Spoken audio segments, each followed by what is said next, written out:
here. Yeah. Notifications or not. Right. Yeah, you don't really need a notification. You're here, Rodney.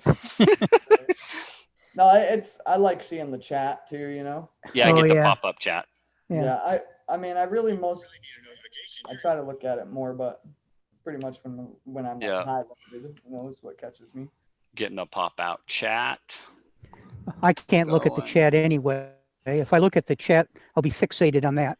Yeah, it's so difficult to get both of them, Dale. It really is.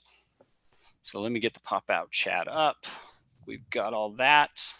Looks like we've already got a couple people in here. So, hey, everybody, Sean Dodson here with the Flip Side. I want to welcome you to another episode of Flip the Script number 4. My guest tonight is going to be Rodney Greenway, and his topic is going to be the evolution of the chase, then to now. So I want to welcome you all to the non-PC, beer-drinking, thrill of the chase talking show. And tonight, I'm drinking, if you can see that, a Pepe Loco from Santa Fe Brewery.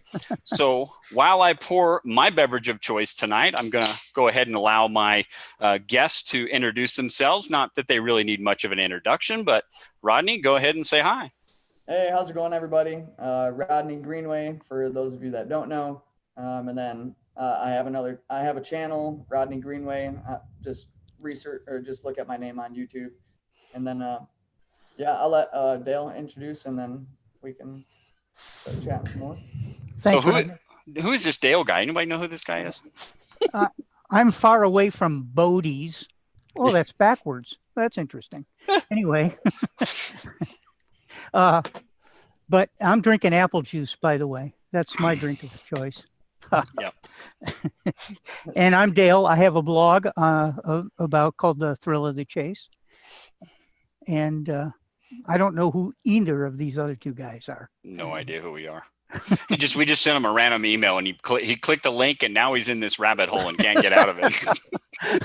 That's what you ought to try that sometime. That might be interesting. Just send it to some random person. I threatened Forrest in the last show. I was going to send him the link to the Zoom and see if he would click it. And I told him what it was. Mistake. I told him what it was. I said, look, if I send this to you, you got to understand, if you click this link and follow it, you might end up live on YouTube.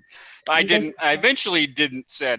didn't send it to him. I was like, that's kind of gutsy, so I just decided not to. So want to say hi. Go ahead, Rodney. When people send them? What's that? Do you think Forrest clicks links when people send them to him? No, I wouldn't think he does either. But yeah, I would think he's pretty cautious on that. I mean, with all this cybersecurity and everying out there, I would imagine he's pretty wary, and I'm sure a lot of his close friends and stuff have told him don't, unless it's somebody you really know. Right. Definitely don't click on anything Dale sends him, So I want to say hi to, looks like Michael Elder was our front running bastard in the show tonight. So Michael, cheers to you. Jimmy Slow-Mo, you got in there a little slow, buddy. William, how are you? Tony Driver, GCG, David Dow, Lori James, that's Lou from Gallagher Entertainment is in the house. Davio 22, my brother from another mother out in California. Somewhere out there, hey, Lou and Ronnie Fan 500, good to see you. Gay Delkin, Eugene, good to see you in there. Tom Sawyer, Robert Slazinski, I know I always get that wrong. Rusty Nipples is back in the house. So just saying hi to you guys, you few ones in there. Again, there was something wrong with the countdown video for everything, so it really wasn't out there. So if you made it in here, great. If not, well, we'll catch you on the flip side. So again, this is the Flip the Script show. This is where the guest host gets to flip the script on Flip, and they get to choose the topic that we talk about tonight. So Rodney is my guest tonight, along with Dale, but it was Rodney's topic, and I'll allow him to tell you guys what that topic is, how we came about that, and we'll go from there. So Rodney, you got the con. All righty. Yeah, so pretty much I wanted to, talk about, how we were when we very first started as, and compare it to, how we are now, and kind of how our ideas have changed, along the way, or, whether we look back at some stuff that we did and really like it, or did we dismiss it entirely. And then me and Sean got to talking about this, and then we got to talking. It's like, man, well, I can only go back to, 2017. And I think you said what, to 2016, Sean? 2015. Yeah. Middle 2015. So it's like, man, there's a great big gap there that we really don't know about. And, and we can go back through the forums and try to figure out like a little bit, but I think in my opinion, I think stuff started picking up in 2013, like really picking up. Would you guys agree with that? Yeah, I think Forrest Fenn kind of said that, in that Moby Dickens interview, right, Dale? Oh yeah. Yeah, it was in 2013 that we had our highest blog day capacity. Yeah. That was right after the Newsweek article, and then right after Margie Goldsmith did that big article for was it Money Magazine or Hemisphere? Yeah, Hemisphere. Yep. That's right. Yep. For American Airlines. Mm-hmm. Yeah, so that was a big year. I mean, that was huge. Yeah. Sure. And that's where we really started seeing like a lot of interaction with Forrest. And even now, if you YouTube Forrest Fenn, it brings up a lot of 2013 stuff. Yeah. I feel like it was definitely his most active year, and after that, it kind of tapered off into like the scrapbooks and the 6 questions, but it wasn't necessarily like the publicity that it was back in 2013. Yeah. So that leaves us a 3-year gap where it wasn't really a big deal, so sure. For how, I guess my question to you, Dale, would be, and maybe it might be a little bit different since that you knew Forrest, but what was it like being a searcher at the beginning? And then maybe those that don't know, Dale, because you have an interesting story about how you kind of got into the chase, maybe, and I know a lot of people have probably heard it, but maybe just reiterate that real quick too. I was a treasure hunter for quite a while. I'm actually a documentarian. It's what I've been doing for 53 years, both in video and in still photography. So that means basically that I was self-employed. And so when you're self-employed, you have time between gigs. Yeah. And so I got involved with a group of divers who were treasure hunters. And they needed some extra help. I was available, and I was also a diver and a navigator.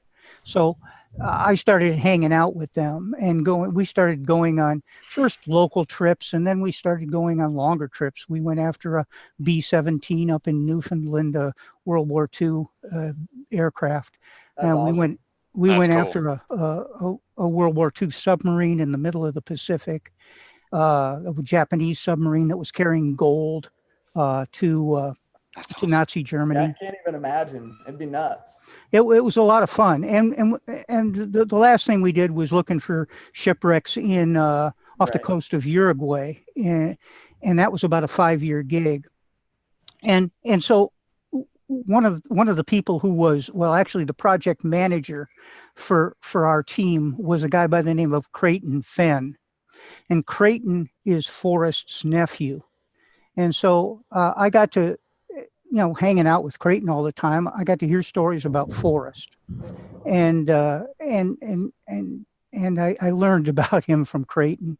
And he seemed like a really interesting character. And so when I got home, I started paying attention to Forrest's website. Because Forrest had all kinds of really interesting things on his website. Some of those things were for sale. The old Santa Fe Trading Co., right? Yeah. And so I was paying attention to that, and then all of a sudden one day the poem appeared, and there was Forrest saying, I've hidden my treasure. I dare you to go find it. Right. So, I mean, what the heck? I was a treasure hunter, so I figured this would be a piece of cake. I was going to figure this out in no time at all. Now, okay, so with that being said, from the time that you discovered the poem, when did you have your first solution? Well, it was that winter. I sat down. Yeah. So that started out in October of 2010. Okay. And I was looking in New Mexico. I was thinking about New Mexico because for the same reason that a lot of people think about it today. It's close to where Forrest lives. Yeah. It seemed logical. It seemed practical that he would have hidden it around there somewhere. Yeah. So I started looking there, and I put together, my first search was down in the Rio Grande, in the gorge, and near where the Red River comes in. And I couldn't go out there until it was decent weather. Right. So I think it was May when we went out for the first time and looked in that area. And I figured, what the heck, I'm out here. Maybe Forrest would like to know that somebody's out here looking for his treasure. Yeah. Right. So I emailed him. His email at that time was in the book. So I emailed him and I told him that I was out there looking for the chest, but I didn't want to tell him who I was. Right. I have a pretty unique name, and I was afraid that he would think that I was using Creighton, his nephew, as a crutch. So what was your pseudonym? What did you use? Is it like DB Cooper or something? What did you use? I used Mike from Michigan. Mike from Michigan. Okay. Yeah. Okay. Mike from MI. Yeah. And I sent him a note, and he responded right back. I mean, he must have been sitting at his computer. He responded right back, where are you? And so I told him where I was. At that time, I was stealing free internet from a library somewhere north of Taos. I don't know. And he kept me going for a while, and we talked back and forth, and I went out and looked the next day too, and I came back and he said, did you find it? And that kind of thing. And no, and he'd give you positive stuff. He'd say, you're just the kind of guy who could find my treasure. Right. And there you went. Yeah. Whoa, God, I must be close. Yeah. I must be right on top of it. Oh, man. So yeah. So anyway, the day came, I think I had to leave, and I mentioned that I was going to go. And he said, well, listen, he said, if you come back here, he said, let me know. He said, and I'll buy you a cup of cocoa. I think he said something like that. And right. I said, okay. And I left, and we stayed in communication, always as Mike from Michigan. And he would write me. And one day he wrote me and he said, listen, there's a guy out here in Albuquerque that wants to do a story about the chase. No stories have been done yet. No news stories. Yeah.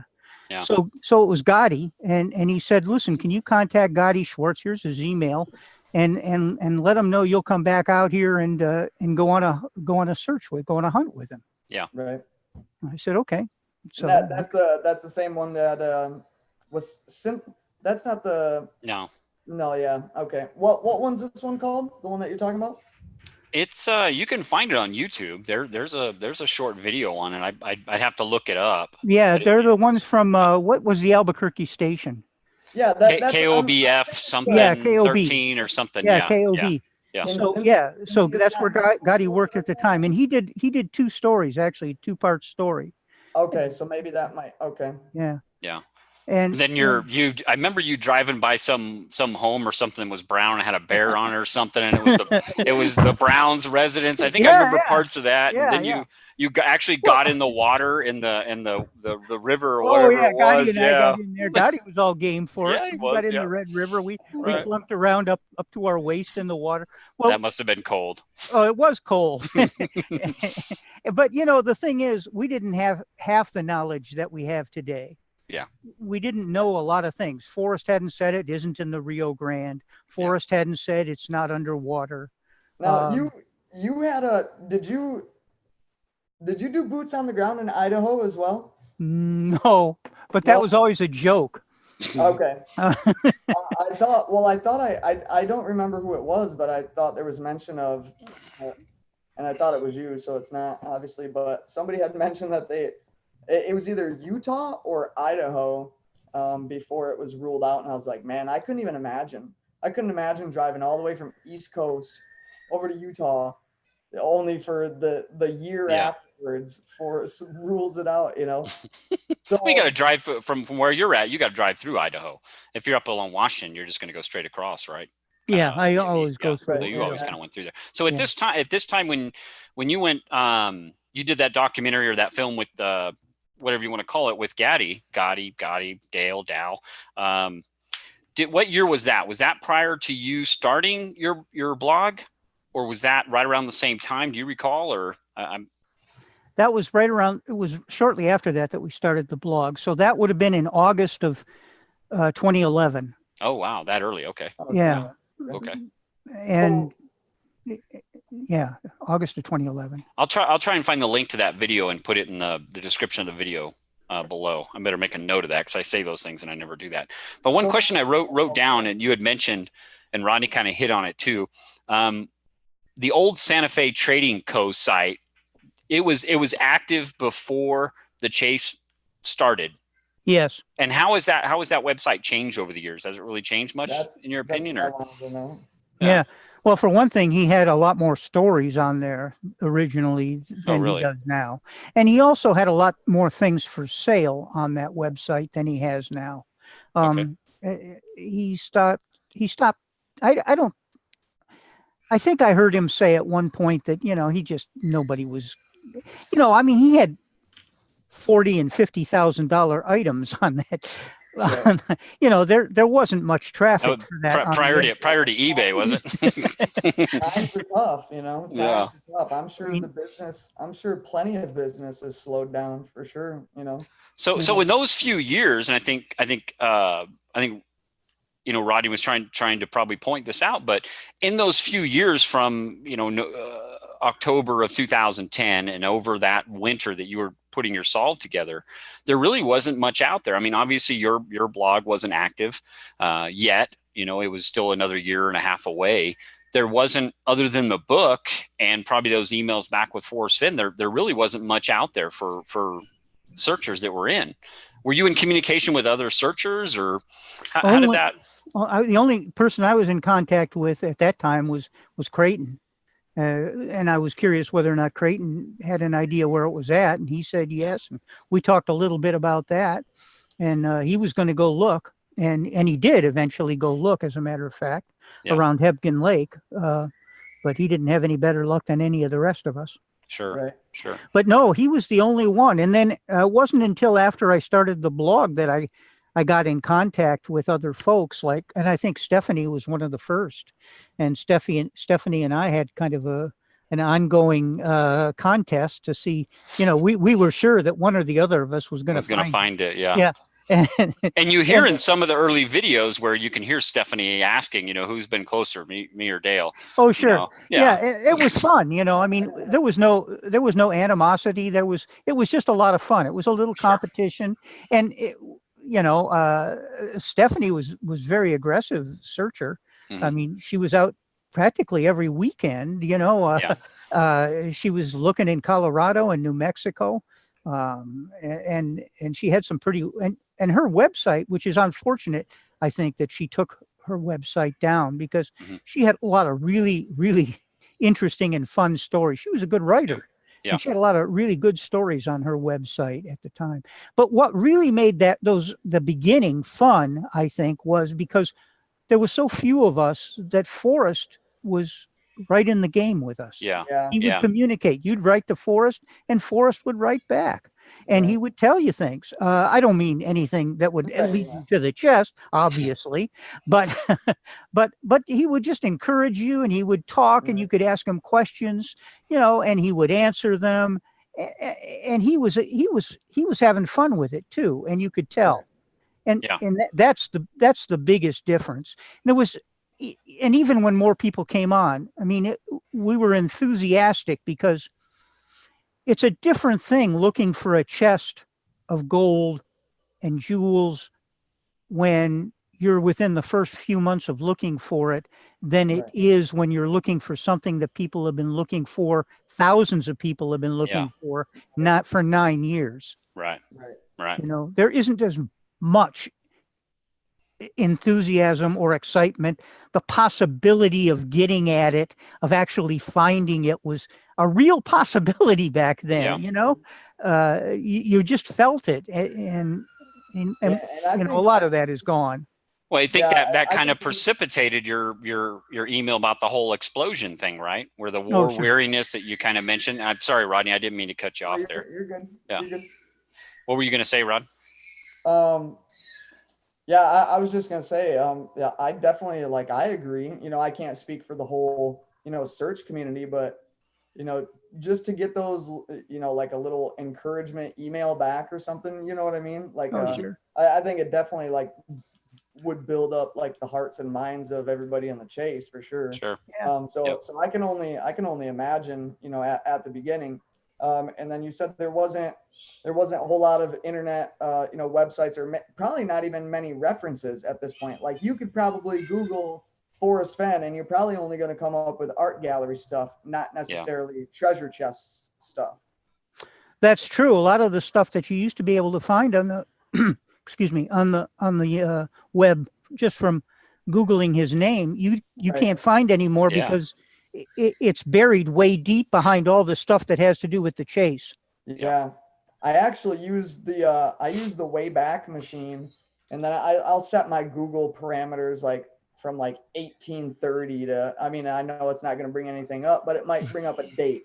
You know what I mean? Yeah. Like a Google Red document, it might bring up a date. And then, so yeah, I'll use that. And then the Wayback Machine. I used the Wayback Machine on the Santa Fe Trading Co. and got to see some of that old stuff that they used to that used to be on there. There was some cool stuff on there. It's definitely stuff that would be cool if you owned it, you know. It's like, oh yeah. That would be a cool video for you to do, Rodney. Do like a video if you can show your computer and do a share, that you could do the Wayback Machine and show people, you know, that maybe just don't have the time or don't know how to do it that well, and show people how that works. I think that would be cool. Just throwing it out there. There's a question that came from the room. I wanted to hit this up. And it was from William, and he says, in the beginning, the chase wasn't limited to the Rockies. Pretty much all 50 states were open. Is that true? Is that true? Yeah. I mean, so it wasn't limited in any way whatsoever. It was in the mountains north of Santa Fe. Sure. And you know, that could have been the Alps, it could have been the Appalachians, could have been the Rockies, could have been the Himalayas. You know, you draw a line around the world at Santa Fe. And anything north of that is game, and we felt that way too. Yeah, you know. So to this day, does the book still say in the mountains, or does it say in the Rocky Mountains? No, it says in the mountains. That hasn't changed. Yeah, that hasn't changed. He just said, I knew exactly where I wanted to hide it, where it would be difficult but not impossible to find. It's somewhere in the mountains north of Santa Fe. That's pretty much all he says, and that's just in the words the paragraph prior to the poem. Then William, and he didn't want excuse me, he didn't want to narrow it down either. Yeah. Right. I mean, you know, we asked, you know, can you narrow this down a little? Is it in the United States? And he didn't want to do that. Right. But didn't he? It took a while for him to decide to hand that information out. So didn't he rule out Idaho and Nevada before he really narrowed it down to just those 4 states, right? So at some point he had to confirm, and I don't know this. You know, somebody can say in the chat or something and tell us for sure when he said Rocky Mountains. And then he eliminated Nevada and Idaho. So I think he said Rocky Mountains. It's in the Rocky Mountains, which kind of narrowed it down. But I don't know exactly when. Somebody could probably tell us. He did say, I believe first that it was in the, excuse me, that it was, I'm going to have to take this off. Yeah, go ahead, Dale.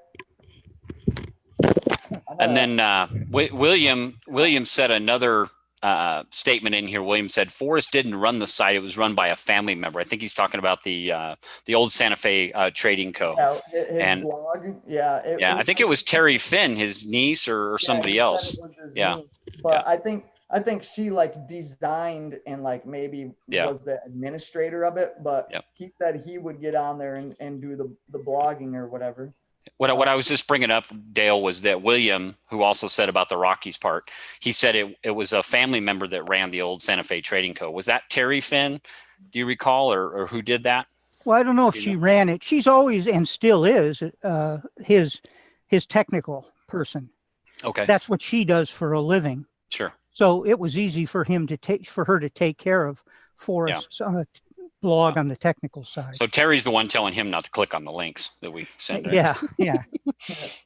I'm seeing if there's any other stuff in here really quick. GCG says Forrest says that the more people think about the poem or work on solutions, the further they get away from the poem. Not quite that, GCG, but I think he had said something in one of the 6 questions where he had said, you know, the more people or the longer one thinks about this, the more they complicate the problem. or something Oh, along that lines. Yeah. Yeah. I think that's definitely true. I think we all do. We do overcomplicate it the more we think about it sometimes. Yeah. And we talked about it the other day when we talked on the phone, Sean, about the newcomers to the chase. Yeah. Yeah, I definitely think that newcomers are at an advantage to the supposed veterans. You know, if you even want to slap a label of veteran on a searcher, you know, just because somebody has been in the search for longer. I know for me, the first year that I was on the chase, I avoided anything Forrest Fenn related on the internet, hoping that it would give me, you know, some sort of an advantage instead of somebody else's thoughts being put into my mind. Yeah. I would say that, you know, at the beginning, the amount of, you know, maybe like the creativity or how, you know, how I could pull stuff, you know, just kind of, you know, think of really imaginative stuff, if that makes sense, I think was stronger in the beginning, and over the course of time kind of tapered down to all right, how do I get a word to match? You know what I mean? Well, it becomes more of you're trying to simplify it a little bit more. Like we tend to just get so, in my opinion, so far outside the box. So Dale, come in. I think somebody was outside the door here.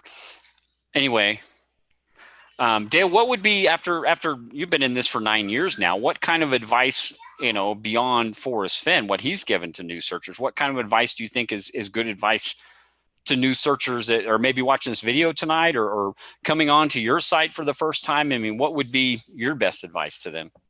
Well, mostly what I see in terms of folks who come onto the blog and start trying to comment right away is I see a lot of folks that I found it just don't have the vocabulary of the chase because they may have read something in the book, but they aren't aware of all the information that Forrest has given out since then. Yeah. They aren't aware, for instance. I mean, it's amazing to me that folks haven't done the simple research to find things like it's not underwater. Now, do you think that matters, Dale?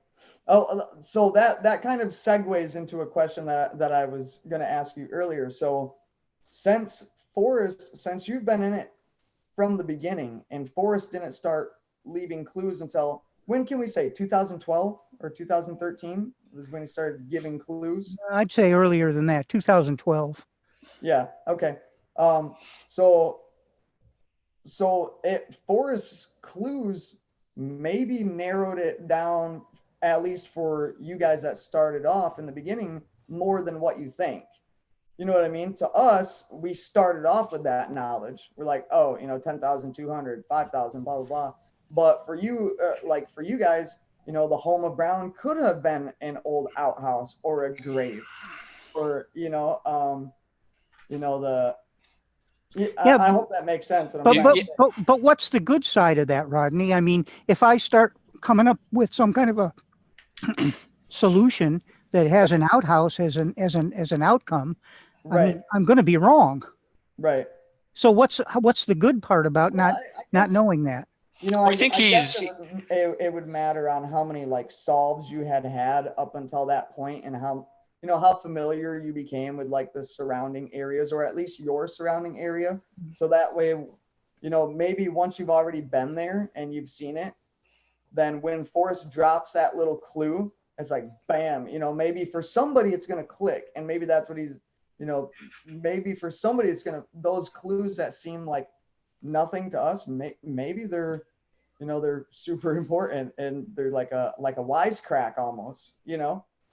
Well, I think, you know, Dale, we kind of hit on this in the last panel discussion we had, where we talked about why is the poem so difficult to solve. And there was kind of the consensus that we, at least in the panel, and this is not a consensus among the community by no means, is that we have absolutely no confirmation that we've gotten any of the clues correct. No. We know people have gotten them correct, but they don't know it. And Forrest Fenn didn't send them an email, says, congratulations, you got the first two correct. Keep going. You know, he said he would never do that. But what Forrest has kind of given us, and this is something that came out of, you know, the forum chatter and emails and stuff back and forth about after that video we did, is that we have gotten some confirmers that our solve could be wrong. by him giving us those, Right, you know, yeah. hey, it's above 5,000, below 10,200. It's not in an outhouse. It's not in a cemetery. You know, those kind of things have been somewhat of, if your solve, you know, ends up outside of those parameters, then you're wrong. You know, it's not Especially there. at the time that information was released, you know, Yeah. like that person that had been planning for boots on the ground or whatever, and they Yeah. knew, like, Sure. you know, maybe theirs was right off from a human trail, or, you know, Yeah. right on the outskirts of a cemetery, you know, with Yeah. some famous person named Brown, so they figured it was going to be there. But And Dale, I you don't did. know. And you guys didn't have those things prior to 2013 when it really kind of blossomed out. I mean, you probably had the personal contact with Forrest, him, you know, hey, I'm in the Rio Grande, I'm here or whatever. And he might've said something like, well, hey, you're not in the right place, or you're below 5,000 feet. And you probably didn't really understand that at that point, or something, you know, if he did have that good. No, Forrest never said anything like that to us. Yeah. Okay. I mean, at least not to me. I don't know about what he said to anybody else. But no, he never told me I was in the wrong place. No, he never said. The only the only time he ever came close, and I think I've said this on every one of your shows that I've been on, was after I did the Trace Piedras search. Yep. Trace Piedras. Yep. Yeah. After I did that search, Forrest told me that that was really ridiculous or really foolish or something like that. But he was laughing, and I know he was, you know, I know he was prodding me, you know, I know he's busting your balls a little bit. Yeah, you know, but you know, I also believed he was telling me the truth. Sure. Yeah. Well, Mark Connor in here says, so how did Forrest take finding out that Mike was really Dale? So when did he really find out? And this is what Mike is asking, you know, how did he react to that, you know, about finding out that your name really wasn't Mike from Michigan or whatever? Well, when I met up with Gadi to do that search on the Red River, I knew that I was going to have to. I didn't want to appear on television Like your catfishing as Mike from Michigan. I felt that would be wrong, so I was thinking about it. West Coast. I'm sorry, say that again. Not even close. You're like way off in the West. Yeah. Oh yeah. So I'm thinking, well, I you know, I'm going to have to do this. I'm going to have to say, when should I do this? So I'm one of those kinds of guys who always shows up early for things. So I got into Red River. We were supposed to meet up at O'Dark 30 in Red River so that Gadi could, and I showed up and I went around and looked at what I was going to take him on a search to, and I decided I really didn't like that search. It wasn't good enough. So I made something up in my head that would be more appealing to video cameras. It's probably the correct solve too. Yeah, probably. and so and I checked it out a little bit, and I said, yeah, this will work. And then I met up with Gadi. I don't remember what it was, 5:30, 6 o'clock in the morning, and whatever it was in Red River. And I pulled up behind him, and he was getting the camera out of the trunk of his car. And I pulled up behind him, and Gadi turned around and looked at me. He's like, and you gotta back up, drive up again. Well, I saw him. I saw him glance down at my license plate. Yeah. My license plate is not from Michigan. Oh yeah. and that was his first clue, you know. Right. And I could see him just a smidgen of a puzzled look on his face, and I'll have to ask him about that or something. Yeah.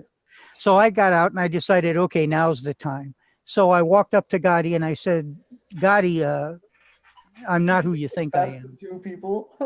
Yeah. Yeah, that sucks. So he said, well, I said, let's go have a cup of coffee. So we went into Red River. We sat down at a restaurant. We had a cup of coffee, and I explained to him who I really was and why I did this. And he thought that was good, and he wanted that as a sidebar in the story. And I said, well, that's fine with me, but I don't want Forrest to find out on television that I'm not who I told him I was. Right. You got to give me a chance before you publish the story to talk with Forrest. Right. So he said, sure. So I then, as soon as the search was over, I called Forrest. Yeah. And I said, Forrest, you said let's get together next time I'm in town. You want to meet up at Collected Works for a cup of coffee or something? He said, sure. So I met him at Collected Works, and I sat down with him. It was the first time he had met me. We'd been exchanging email for almost a year, but this was the first time we'd met face to face. And I said, Forrest, I'm not who you think I am. And he didn't look happy at all about that. Did he ask you if you were really a woman, or what did he say? No, he just looked at me waiting for the rest of the story. Yeah. But he was not happy about that. It was he was not like, he was prepared for. Yeah. Remember, he had gone through that BLM investigation. Yeah. Prior to this. Right. He didn't know where I was coming from. Sure. Right. Yeah. And it was the wrong way for me to say it, but that's I often do things the wrong way. Right. And anyway, so we sat down and I explained to him what was going on. And my main point was that I didn't want to tell him who I was because I didn't want him to think that I was using Creighton Fenn as a reference.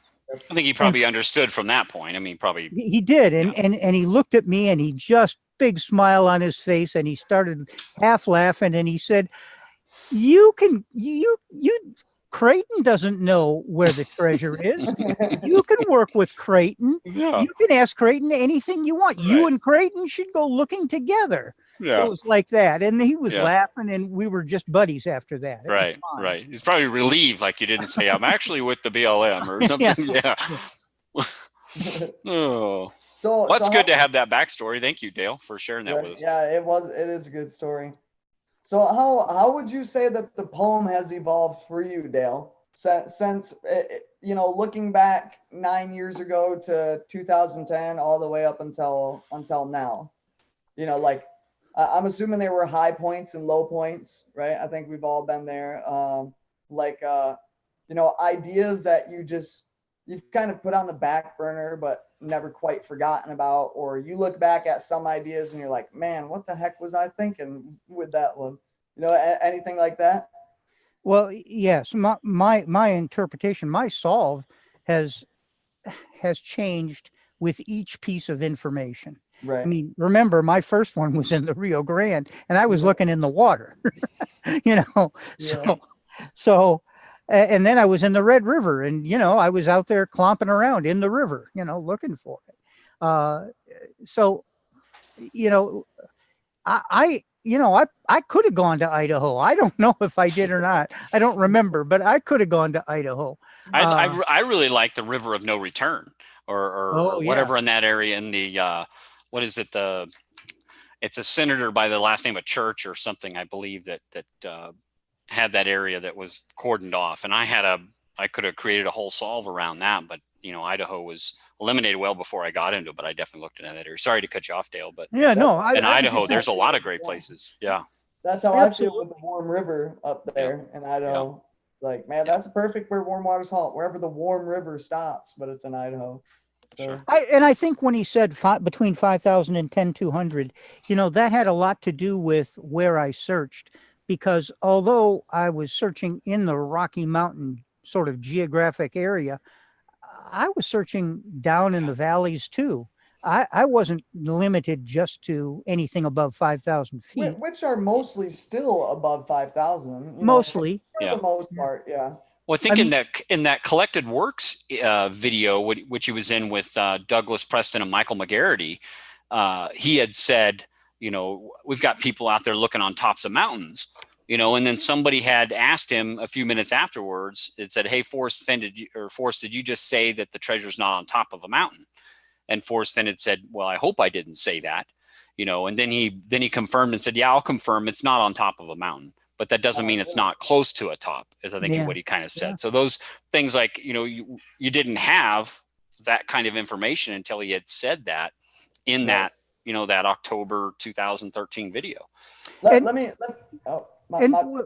let me add this about that. So that information was coming to us a piece at a time. Yeah. Right. And it was easily to digest. And we were all eager for any information. then Today, you're when mad somebody at starts yourself. out, they have to find all that information Yeah. the first day. Yeah. You know, that's a whole hell of a lot of stuff to go through, to listen to watch, to read, to get Right. all that information. And do you really think that is helpful, or? That's what I'm wondering. Is it helpful or is it a hindrance? Does it really matter if people know that information?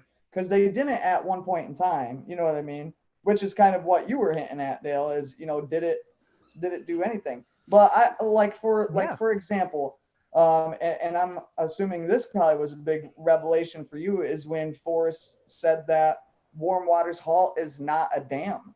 That was probably a freaking bombshell for people. Yeah. That came on the heels of something that I was doing at the time, which was I had a solution around that started with the Eagle's Nest Dam.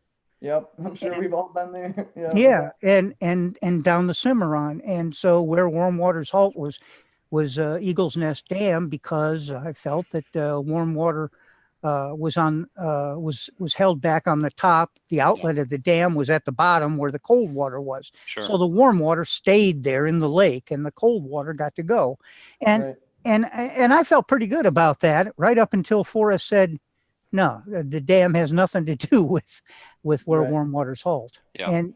And so then I abandoned the whole. I mean, I couldn't come up with anything else for the Cimarron, so I abandoned the whole Cimarron. Well, there was something interesting you said. I think it was on the first time you came on the show, Dale, and it was with myself, DeCall, and David. That you had said something interesting about, you know, here it's been 8 years or so or whatever at the time, and you were going through the canyon. You know, but the poem says take it in the canyon down. And you were like, man, it just kind of clicked in your mind that maybe I need to be in the canyon, not going all the way through it. Right. That was something that even after 8 years that you even admitted on the show that you were like, man, I wasn't even thinking that, you know, you had your soul based around your Warm Waters Halt and whatever canyon you had at the time, you were going completely through it looking for a home of brown when it might've been in the canyon, you know, which was kind of interesting. But that's what happens. You think, and then because you don't find it, you rethink and you rethink and you fine tune your thinking and you rethink again and you rethink again. And pretty soon you're examining, you're out there, you're like, you know, you're out there examining words and syllables in words. And I mean, that's a problem, I think. I don't think Forrest intended us to be that precise about exactly the syllables, the words, the spelling, the way the letters could be rearranged. I don't. Well, yeah, I don't necessarily believe that that's where we're supposed to go. But you know, you get desperate. Nothing I'm doing is working. How else can I look at this? Well, yeah, you have no confirmations. You have no feedback. Forrest Fenn's not. There's no sign out there telling you this, or Forrest Fenn's not telling you. Yeah. You've got absolutely no confirmations of stuff. I mean, people want to believe they have confirmations, and maybe I'm completely wrong that there is. I don't think so, but that's what's so frustrating and does, I think, make this so difficult is that he even said you don't know if you have the correct where Warm Waters Halt until you find the treasure. Right. It's like, well, how is somebody going to move with confidence then? Yeah. You know what I mean? But it's just, man, stuff like that kind of drives you nuts. I also wonder if back in the early days, if Forrest didn't provide some feedback for some people. He never provided any for me. Right. But I look at Stephanie and I look at how she was tearing up the neighborhood around West Yellowstone. Yeah. I mean, I think, yeah. I mean, she was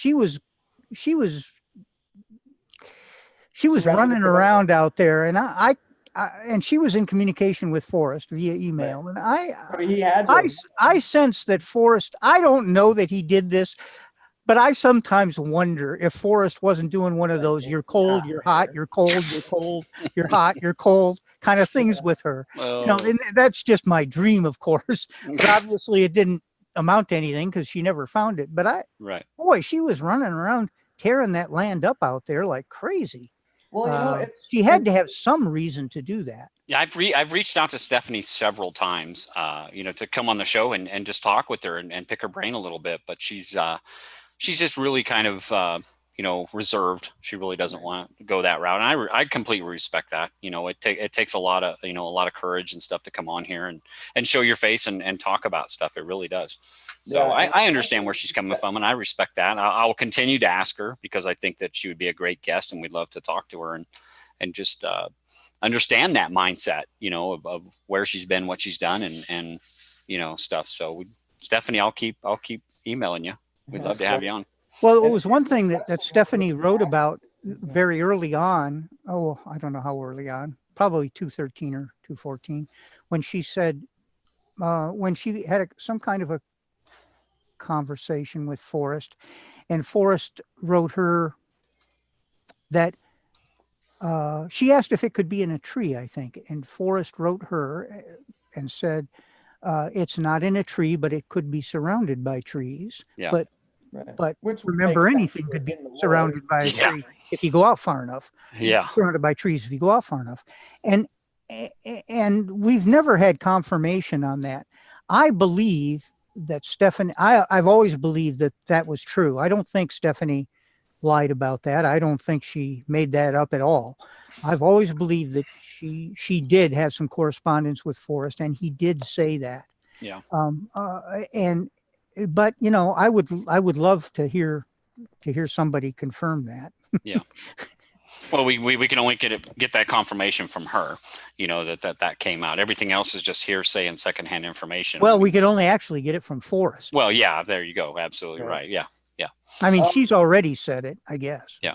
Yeah. So would you guys, and this is a thought that just came to me while we were, talking about this, but it's almost like the clues that Forrest gave us were to guide you into, well, I guess I have thought about it, but didn't really consider it. But it's almost like he's guiding you into the safest areas and ways to avoid legal trouble. Sure. Absolutely. Especially, talking about he never said it's not on private property. He never ruled that out, but we know it's not in a cemetery, which would get you in great big trouble. Well, I think he said in that, who is the rightful owner video with Barry Peterson, where Barry asked him, what if it's on these certain types of lands? And Forrest Fenn kind of went through a couple of them, said, if it's on private property, it creates all kinds of problems. It's on Indian lands, it really creates a lot of problems. Right. And he went into national parks. One of the things he really didn't go into, if I recall correctly, is BLM land and which national forests are part of BLM land. So he really doesn't go into that. And to me, for legal ramifications, I think those are the best two types of lands that the treasure, theoretically or logically could be on, that, like Forrest Fenn says, whoever finds it is going to own it. What if there aren't any problems, is kind of what he says. Well, let me ask you, Sean, this. You have a good memory for what Forrest has said and where it's located at. Remember the discussion that Forrest had about, I spent a lot of money with an attorney trying to figure this out. Yep. What could happen if? So let me ask you this question. This is just a practical question. So if the chest wasn't on one of those special properties, national park, BLM, national forest, why would he bother? Yeah. Why would he bother spending all that money? I have asked that same question, Dale. It doesn't make any sense. If I think Forrest Fenn had said, and somewhere, and I can't cite this exactly, and maybe somebody else can find it and cite it exactly, but he had said, I was going to make it happen no matter what, meaning that he was going to hide the treasure chest in the place that he knew where he wanted to hide it all the time, that he was going to make it happen no matter what. Good now, point. if that's the case, Dale, like you're saying, why did Forrest Fenn have to spend all this money and time with lawyers on the legalities of where it was if he was going to make it happen no matter what? Be damned. It doesn't matter. I'm going to put it in the middle of Old Faithful Park, and put it right there. And if somebody finds it there, well, they've got to deal with the legalities. I don't give a rat's ass, if he was going to make it happen no matter what. So it just makes you think, why did he have to spend a whole lot of money and time with the lawyer worrying about the legalities of the eventual finder, or even the legalities possibly on himself or his estate, if it didn't matter? And that just makes it makes me believe that that special place, the one that he always knew where he wanted to hide it, is just the Rocky Mountains itself. You know, it could be anywhere in the Rocky Mountains, but it's in the mountains north of Santa Fe. And that area, even from a childhood all the way up in Montana and West Yellowstone and Yellowstone itself, all the way down to, the mountains in New Mexico itself, is special to him. That whole region of the Rocky Mountains is special. Sure, that exact precise spot may have some emotional meaning to him, like a place that he went fishing with his father or with Eric or with Skippy or with Peggy or his daughters or whatever. It does got to have some kind of special attachment to it. And my good friend DeCall Thomas believes that, it wouldn't be a good story if it had some kind of special attachment to him. But we don't know what that is going to be. He said he's taken it out of his autobiography for personal reasons. And even if we find it and we're sitting down with Forrest Fenn and we ask him, why was this place so special? He might say it's personal. You don't need to know that, and we may never know. He said most likely the finder wouldn't know. Yeah. They'll be thinking about other things. Their mind will be on other things. Right. Yeah. Yeah. I hope that answers your question, Dale, but it's a question I've asked too. Like, why did he have to spend all this money with a lawyer and stuff if he was just going to make it happen no matter what? I mean, he's the maverick. He doesn't follow anybody's rules. Yeah, so why but should he doesn't know if the finder wants to follow the rules. You know what I mean? So I think he wanted to not leave rules for the finder. He wanted to make sure it was, tight. And I don't even necessarily say for current land status, but like land status change. BLM is horrible at changing land status. At 1 minute something will be a national park, and then even like you'll have the main national park that people know about, and then you have a tiny little, plots of what belongs to that, or like archaeological sites. I think that would probably be. Unless it's like Indian ruins or something, but even then, I don't think Forrest would want people, out on archaeological sites looking for the treasure, because people get in a lot of trouble for doing that. Well, they're breaking into San Lazaro, and trying to get in there and causing issues, And I got one thing to add to that before I forget about it, but I think that we shouldn't try and force fit these aberrational thoughts on ourselves of trying to isolate what type of land it's supposed to be on. I think the poem itself should do that. And if there's a lot of, I'm not trying to tell people to go trespassing on people's private property or on Indian land or anything like that. But I think that we should allow us to figure out what the first clue is. Once you know that, you're metaphorically halfway to the treasure, as Forrest Fenn says. Just allow the poem to lead you there and try not to force fit. Well, it's got to be on a national park, because of he tells you wait 30 days or whatever. And then you force fit a whole solve based around that aberrational thought. So Forrest specifically mentions the BLM, and he specifically talks about land owned by the American people, but tended to by the Bureau of Land Management. Sure, he does say that. Yep. And I read that differently than the fact that BLM is public property. The BLM will actually lease people's land from them. You know what I mean? So it could technically be an American person's land, but tended to by the BLM, if that makes sense. Well, and you've probably seen it a lot out of New Mexico, where there's obviously private property, and then the BLM just has huge fences around it. It's because they worked out some sort of deal to use their land, and vice versa. People lease the BLM's land too for grazing animals and everything else. Dale, did you have something to add to that? I don't know if I have anything to add, but I have more fodder to stir the pot with. So where did Forrest's family hide their trailer every year when between times they came back? They hid it in the park. In the park, yeah. They hid it in the park. Now, so let me take that. So maybe it never occurred to Forrest for a moment that there would be legal problems in hiding it someplace like that. Yeah. Maybe that thought came to him later when everybody started talking about it on the blogs, and it became a big issue. And so he decided maybe I better look into this. So I wonder if I'm going to lose this treasure chest. I wonder if it means that it can never be claimed by the finder. So let me go look. And what he found out was that the laws are so complicated that nobody could answer that question for him. Right. And so at some point, and I don't remember if this was before or afterwards, he said, "It's not my problem. It's the finder's problem." Yeah. So you're proposing that there may be a possibility that maybe Forrest talked to a lawyer after he had hid the treasure. Oh, absolutely. I know that for a fact.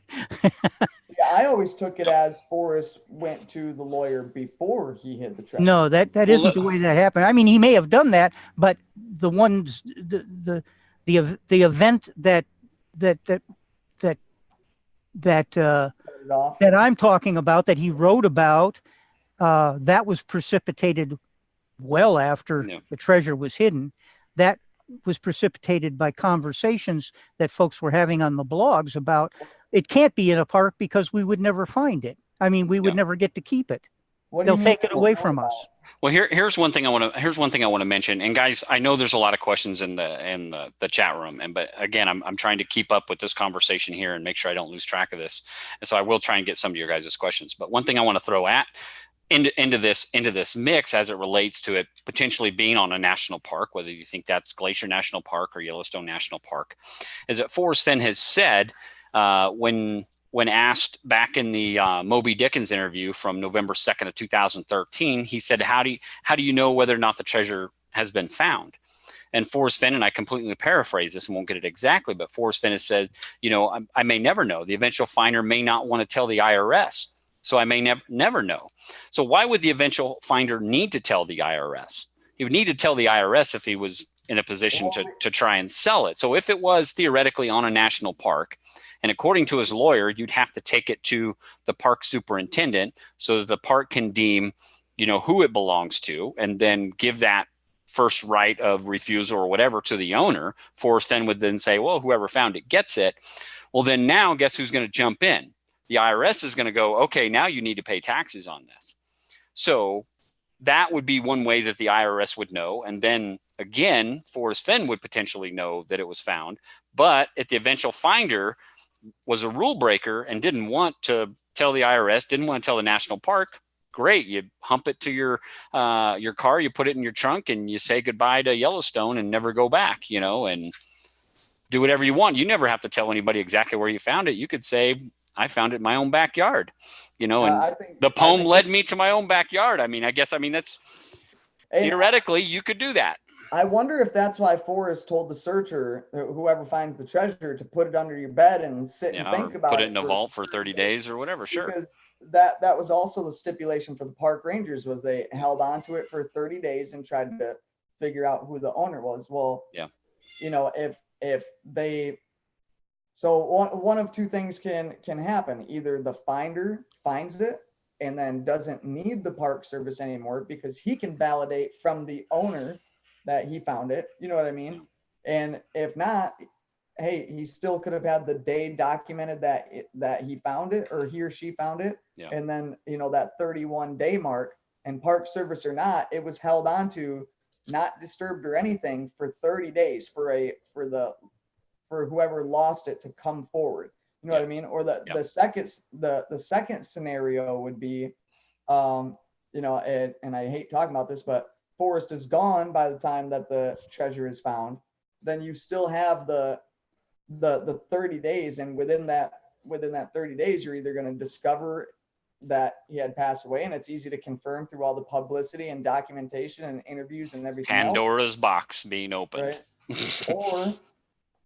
Or you turn it into the Park Service and wonder if they're going to use integrity about it or not. Right. I think the book discusses a slight legal battle. It doesn't really say it like that, but it makes it seem like there's going to be a dispute about the chest, or an attempted dispute about the chest, for us to prevail at the end, to win. But I mean, it laid it out pretty good to make it sound like that's what it is. That's what he's referring to. Dale, you got anything to add to that? Just to me, this whole conversation makes no sense, because there's no way in hell Dale if he finds the chest, no matter where he finds the chest, is ever taking it to a ranger. Dale is not doing that. Yeah. I'm taking it to Forrest. Yeah. Right. And But and what- but if- and if- whether and Forrest and I will decide whether or not we need to tell the world. Now that was Yeah. scenario number one. Sure. But Forrest and I will decide that, and that'll have nothing to do with. And if we do decide to tell the world, whether or not we're going to tell them where we really found it. Yeah. So No, I you wouldn't know, help- I mean, there's all kinds of reasons and ways to deal with this, but for sure, I'm not gonna admit where I'm not gonna carry this thing up to some ranger and say, hey, Yeah. please, Mr. Ranger, what should I do with this? I just found it. So you pretty much just covered my first scenario. So what about the second scenario? What if Dale finds the treasure and there's no more Forrest to confirm with? Now what do you do? I'll still let the world know that it's found. I disagree with Right. Sean that way, but I will still let the world know that it's found. Found? Yeah, Absolutely. Yeah. And I probably still, if there's any problem whatsoever with where it was found, I won't tell them where, but I will prove that it was found. Well, we So don't that disagree. We don't disagree on that part. I So- would definitely so that tell the world everyone- that it's found or provide them your So that proof, everyone but- stops looking. Yeah, That's yeah. what I want. I want to Yeah. make sure nobody else continues looking and the rumors stop that it's still out there, and we Right. don't end up with some kind of chase that goes on for 1,000 years with People people looking dying, for yeah. something. Yeah. I Well, don't this, want that. I want to answer a couple of questions that come from the chat room because I know Rodney, it's 9:00 where you're at, and I know you've got a long day tomorrow. We need to be able to cut you out of here. But Ken Blythe said, and this kind of tailors around what we're just talking about. He said, Sean, in Rambling Pam's interview, the one that she just did with Forrest Fenn, it had Lou Bruno and Susan Caldwell in it. Great video, by the way, Rambling. But Rambling Pam's interview, Forrest Fenn stated when he hid the treasure, several things had to work out for him. And if one thing didn't, it would have gone bad for him. Any ideas on what that means? And I think Forrest Fenn was saying, yeah, there was a lot of things that had to happen for him. A lot of things had to line up just the right way for it to go off as he wanted. What do you guys think about that mentioned by his? Kind of makes you wonder if it's celestial almost, something that lines up solar wise. When he talks about, bringing a flashlight and talking about things lined up, and he knew that it was time to act. It kind of makes you wonder if it's something that occurs only every once in a while, and that is what is the blaze, like a projection, because like those ancients weren't dumb, you know what I mean? Like they lined their villages up according to like the stars, and Forrest knew all about that crazy crap. So maybe he figured out something that just, I know that's a crazy side thought, but when he says stuff like making things line up and making the lines cross and knew it was time to act, and and that there are no shortcuts, and stuff like that, it makes me think that it's got to be something very precise, and the dots connect. It's like obvious in your face once you figure it out. What do you think, Dale? I think that if I was going to smuggle some of my wife's favorite jewelry out of the house and hide it somewhere for somebody else to have, plus a bunch of gold, and I think that a lot of things would have to line up before the right day happened for me to do that. Okay. And I think that's what he was talking about. I agree with you there, Dale. I think the stars and the moon and everything else had to line up. Everything had to be a perfect timing for him to do this. I think J.D. Salinger, all that happening, kind of, J.D. Salinger died with a bunch of books in his vault that never had a chance to see the light of day. And here you've got and that kind of, in my opinion, kind of spurred Forrest Fenn, because in the same way, he had this vault with a multi-million-dollar treasure sitting in his vault. And what happened if he had a heart attack the next day and died? Well, his plan never would have been hatched, right? It had been right there. So J.D. Salinger dying, the stars aligning for Peggy to be out of town or not caring whether he went out on a fishing trip up to all the way up in the Rockies somewhere or whatever, and people were not bugging him to come see him or wanted appointments with him. He could get away. Nobody would know. And he left. Everything worked just perfectly for him to do that. He had to find the right time to do that, I think, because there had been a lot of people, not just Douglas Preston and a few other people, that knew he had this treasure and knew he's getting older. And he's like, man, he's either going to do this or not. And he didn't want people following him when he went to go do that. So he had to do it, as I have gone alone in there. He had to do it by himself, I think, but Dale, I think what you said is right. I mean, everything, he had to get Peggy's story out there. I can illustrate that just a little bit too. One of the first times I went to visit Forrest, we were sitting out on his back porch drinking tea or something. Peggy was there too, and Forrest was talking about what was in the chest, and he mentioned one or the other of the bracelets. And Peggy said, "You put that in there too? That was one of my favorite bracelets." I'm serious. That actually happened. And man. I don't think, and for a while I kept thinking, how could Peggy not know exactly what was in the chest? I mean, and I thought, well, maybe that was all part of a game, that they were playing. It was an act, but I don't think so. I think you gave that bracelet to me. Why did you take it back? Forrest. Oh, Peggy's mad at him. That's funny. I would assume like a typical wife, Peggy probably didn't want anything to do with it, because I think even Forrest said that, like, nobody believed him that he was going to do this. Like they all thought he was like. Well, they asked Peggy in that Collected Works video from October 2013. Peggy, what do you think of this whole thing? And she said, "You don't want to know." Yeah, she's probably. Like she's about ready to give somebody an earful when she thinks of this whole damn thing. Yeah. Her husband going out there and putting a multi-million-dollar treasure out there. You dumb idiot! What are you thinking? Yeah. So let me ask. Sorry, you this. Peggy. Let me ask you this, and then I got to take off. I wish I could stay in chat because I'm not even tired, but I got to be up at 2:00. So if Forrest didn't get better, okay, then what does that mean for the book? Because that obviously means that the poem would have been a suicide letter, right? I'm assuming. So how would the book have been released? I don't think it would have been. No, it wouldn't. He wouldn't have written the book, I don't think. Remember, that all began in 1988. Right. So you don't think his intentions were always to pair the poem with a book? Forrest seems like the kind of person that would want to write a memoir. You know what I mean? Like cancer or not, he seems like the kind of person that would, especially the kind of person that wants to leave behind a legacy. Well, what better way to do that than in words? Well, and he said didn't he say that the original poem said something like, "If you've been wise and found the stones, then take the chest and leave my bones." So that's implying that he's already dead, and the poem is out there for people to go looking. Yeah. So how would this book have came about? What do you think, Dale? I really don't think that there would have been a book, because I don't think he planned on having enough time to write the book. Yeah. It was only after he the cancer went away that he thought about another way to do this and another way to have fun with it. Yeah. I think.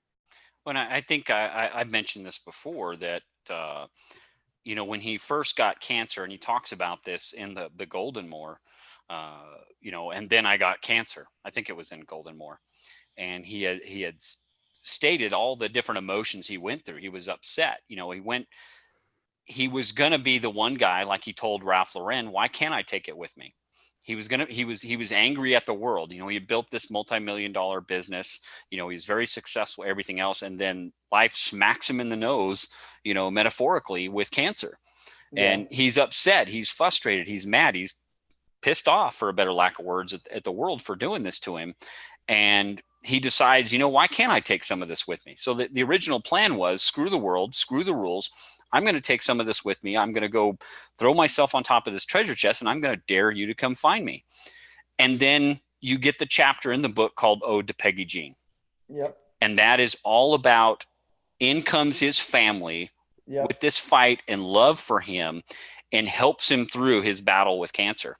Mm-hmm. He didn't want to be dying in a bed. He wanted to be like his father and bunk the rules, take 50 sleeping pills, and do it his own way, but in came his wife and Zoe and Kelly and his whole extended family that stood by his side and fought for him and helped him through it.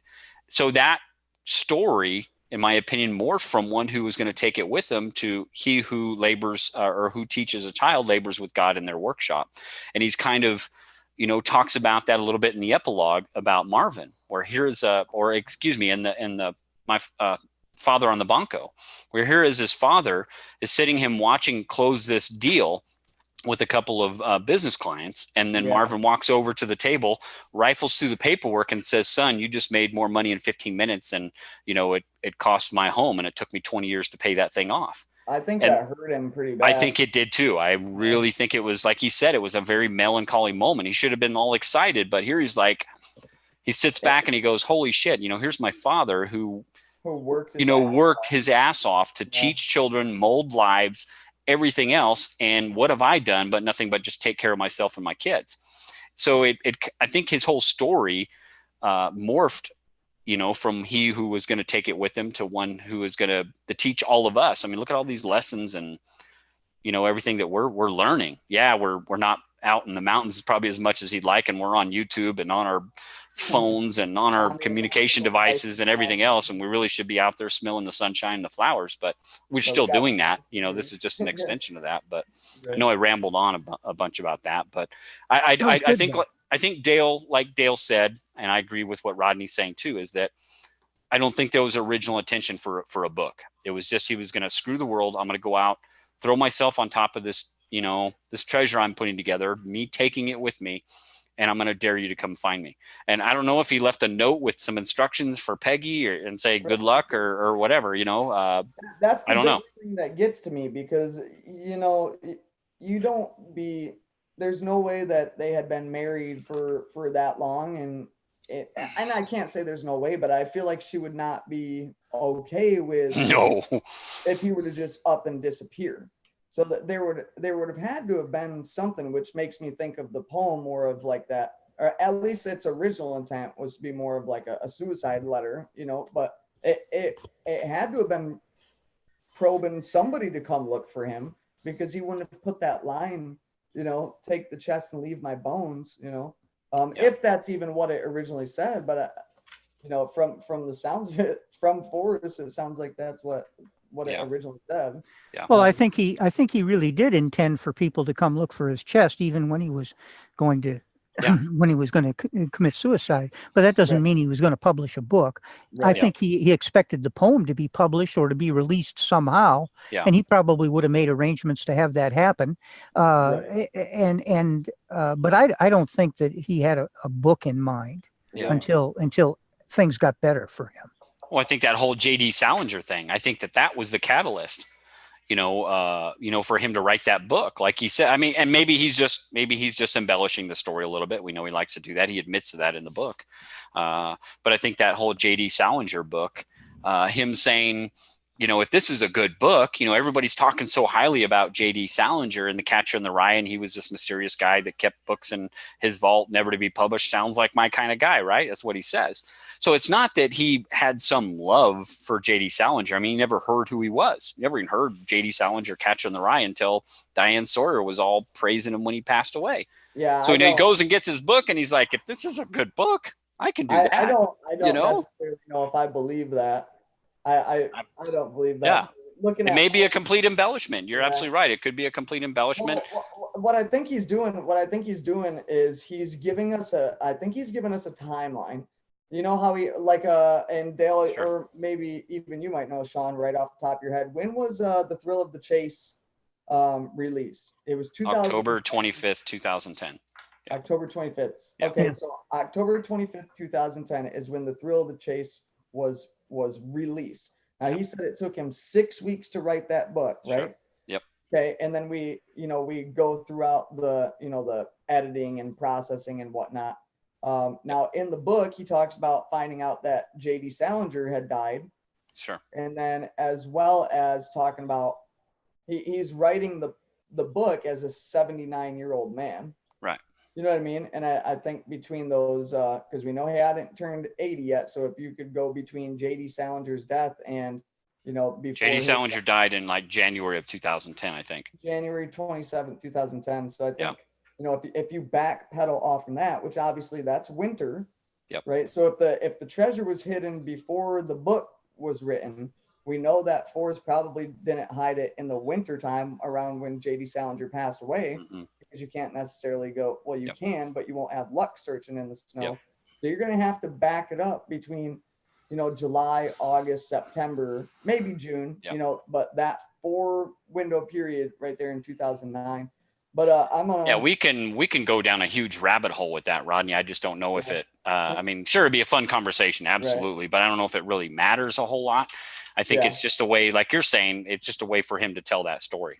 And it could have been the catalyst that really got him off his ass to go out there and hide the treasure. Again, like his friend Eric Sloan at age almost 80, he figured it was time to act. He didn't want to, die in a heart attack like J.D. Salinger, or however J.D. Salinger died. He didn't want to die standing on a street corner like Eric Sloan died, so he figured it was time to act. He had to do something. Again, all the lines, everything lined up, perfectly for him. And there was another biography, right? I mean, Dokeville mentions it in the story, in the Newsweek story. Ramblings and rumblings. Rumblings and ramblings. Yep. So there was another, and it might be the bio that's in the olive jar. He admits to a lot of the stories in the Thrill of the Chase already being writ, and we know they were already written because they were in the Billings news, the Montana papers and stuff. A lot of these stories were in there. They were on his website. Yeah. So he already had a lot of this stuff already written. He changed it around a little bit. We all know that there's a lot of changes to him. So Rodney, I know you got to go, and there's a lot of other questions in here, guys, in the chat room. If we need, we can let Rodney go. Maybe Dale and I will continue for a few more minutes. I don't think there's any way we're going to get to all the questions in the chat room. But Rodney, I think it was great. I think we kind of went down a different rabbit hole and sidestepped a little bit from your original thing, but it's been a great conversation. I mean, that's just what we do, Yeah, I figured start off with a topic and we have fun with it. It definitely seems like a topic that, as you talk about it more, it's like a topic that you could cover for a long period of time, and it branches off into other good conversations. And 10 years from now, if the treasure's not found, we'll be talking about, why is it 20 years and we haven't found this thing? We'll be talking about what it was like in 2010, and Dale might have a little less hair on his head and a whiter mustache. We don't know. We'll see. I can't have less hair on my head. Don't say that, because that's not true. I appreciate the invite, and Dale, it was good having you come on here too. Well, it was fun to meet you, Rodney. Yeah, you as well. And then I'm going to go ahead and give a shameless plug on here. Is that all right, Sean? No, absolutely. Go ahead, brother. You got the con. I see you got 122 in here right now. Cool. If you're interested in Forrest Fenn videos and ideas and whatnot, just trying to use like creative thinking and whatnot, and you're not familiar with my channel, please go to Rodney Greenway. Check out the videos. If you like them, then please subscribe. YouTube took away the ability to do live mobile videos, which is like what I relied on. So that's my goal, is to try to get there so I can easily make videos again, because especially with my busy work schedule that I'm about to get into, the time I have in my car, that's my quiet, peaceful thinking time and time to talk with you guys. So without your girl screaming in your ear, right? Yeah. I know that. Well, hey, brother, I know you're busy at work. I know you got a lot going on, so be safe tomorrow. I know, don't twist an ankle or something like that, and be careful of that Swiss seat out there. Alrighty. All right. Take it easy, everybody. Hope everybody has a good night. Hey, and Rodney, if you get a chance over the next week or so, I know you're really busy, but go back through the chat. There's been some questions and stuff directly at you too. So don't do it tonight. I know you got to get some rest, but we just haven't had a chance to get to them all. There's just had such a good conversation. My bad. Yeah, you can go back through it, and then in the comments, you can respond to those people, to say, hey, I saw your comment this, and then respond to them if you want. People like that. That's really good. So, all right, Rodney, brother, be safe out there, and we'll catch you. Okay. Take it easy. Talk to you later. Bye. Dale, stick around. So yeah, just one thing I want to hit up on here, Dale, that you had mentioned about talking about how Forrest had said that he and his family would drop off, a trailer, is what you said, somewhere in the woods there in Yellowstone. I mean, he's admitted like being a quarter mile off the road or whatever, and they would always come back and it would be there. There was a lot of questions from people saying, was it a trailer? Was it a tent? I don't know if it matters, but do you want to address that? Maybe you know something we don't know, or. Oh, well, it was a trailer. I've seen Okay. pictures of it. Okay. I don't know that it was always a trailer, but at least the picture I saw was a trailer Okay. that they had thrown canvas over, and they had all their stuff in it. Yeah. For that was, that was when they were still. I think they were still camping even when they first came to West Yellowstone. Yeah. Those lots were Marvin had to build those cabins. Sure. So there was a year or two before they had the first cabin up, and so they continued to camp. So they pulled it off on the road, and of course the road that Forrest talks about that they hit it off of was that Barnes Road. Okay. That goes in. That's the first road to the left after you come in the west gate. Is that coming in from Cody Way, or is that coming in more north? From the west gate. Okay. From West Yellowstone. Okay. So the main entrance up there. Yeah, there's a road.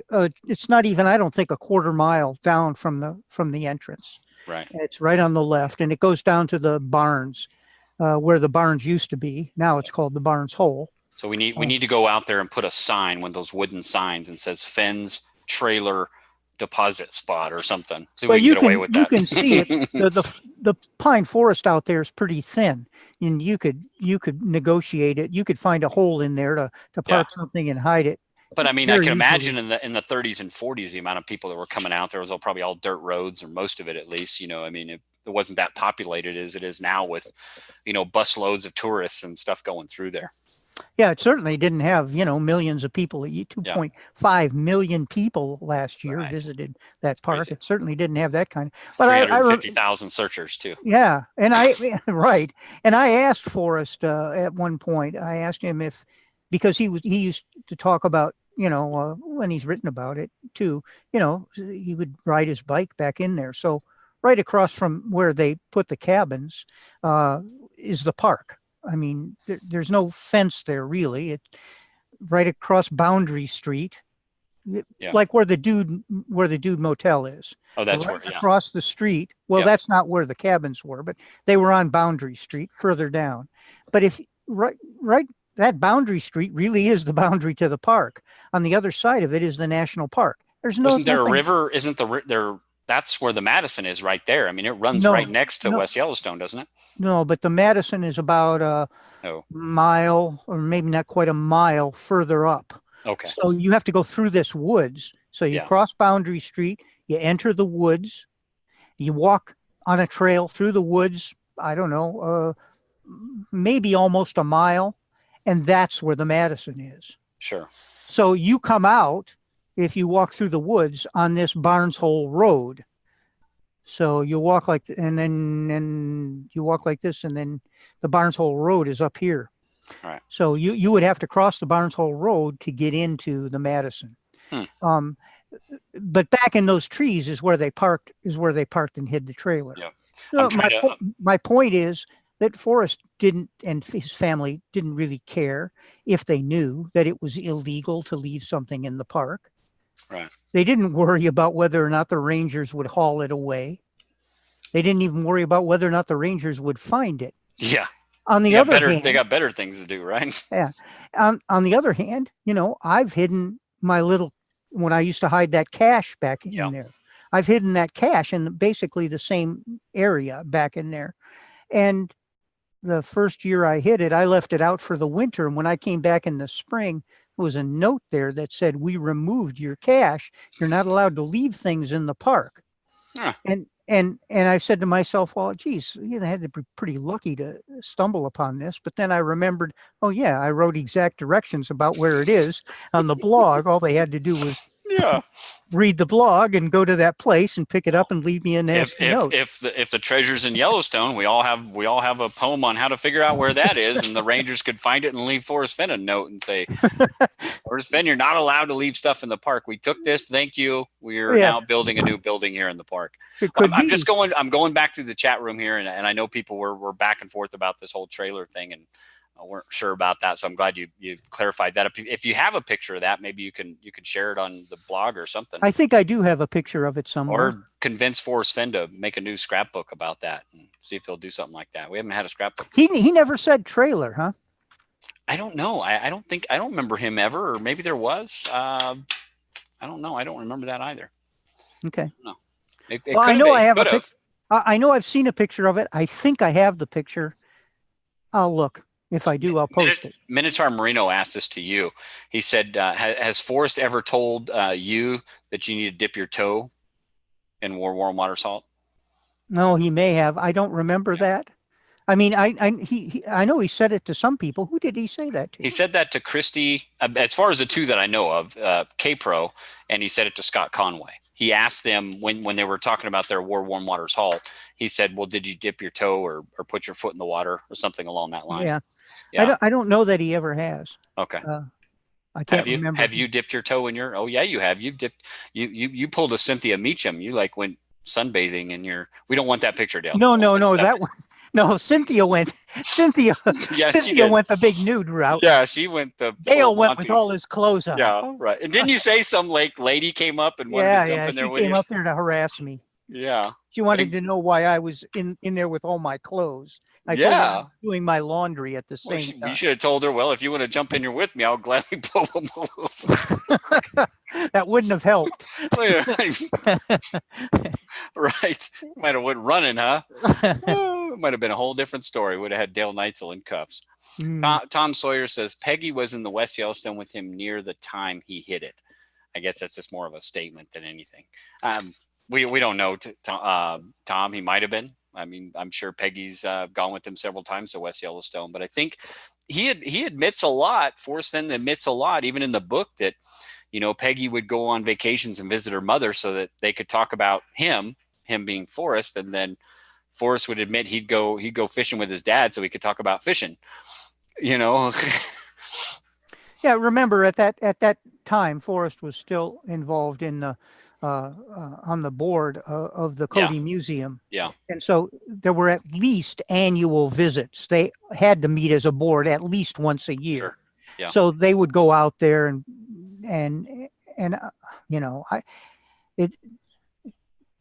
I mean, I know Forrest was out there many times, and sometimes Peggy went along and sometimes she didn't.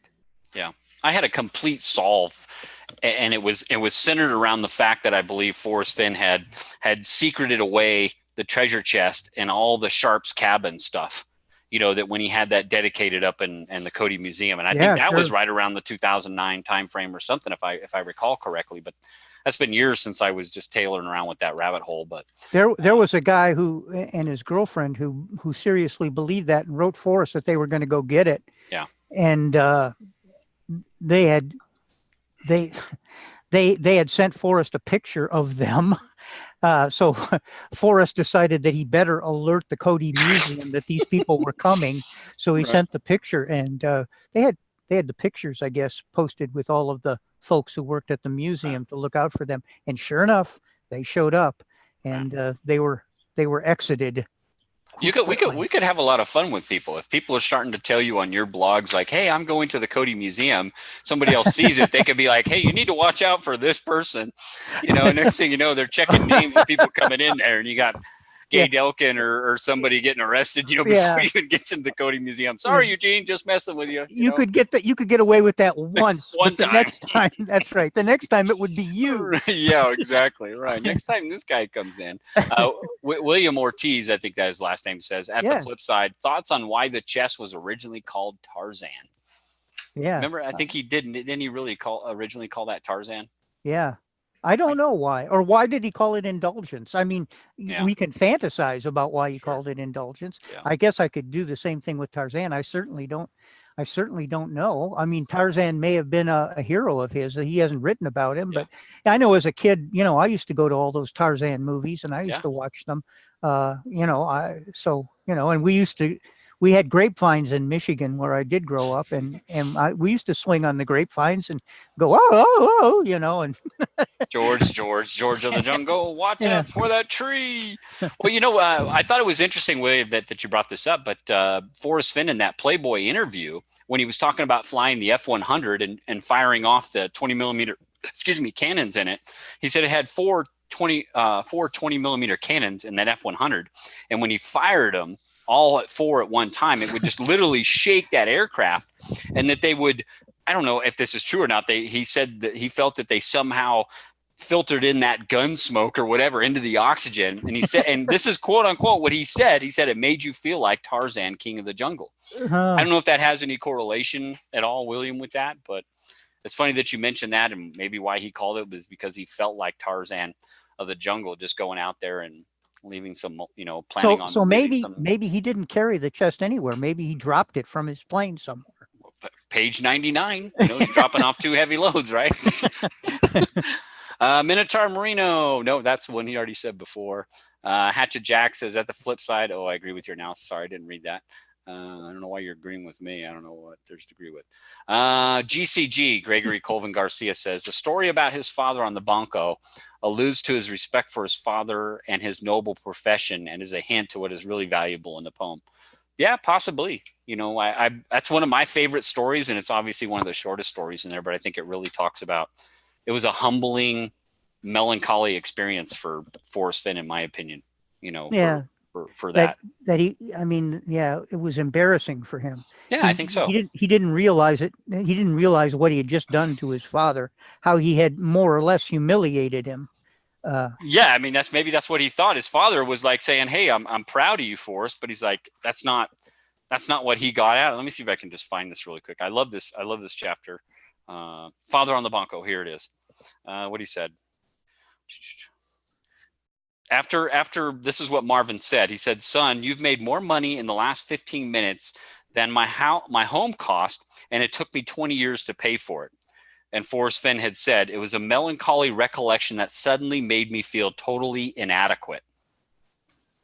Inadequate in what way? That, again, that's all, like he says, it's all he ever did was done his best to take care of himself and his family. And here his father was shaping, minds and everything for all those years, as a teacher and principal. Inadequate was a strange word to use. I thought I could have understood it embarrassed me or I felt embarrassed about that, but inadequate seemed like the wrong word. I don't know what he meant by that. We'll ask him next time we see him. Yeah, there you go.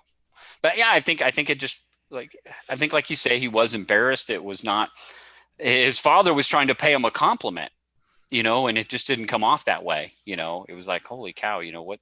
Yeah, holy cow, what have I amounted to here? I've done nothing but make money.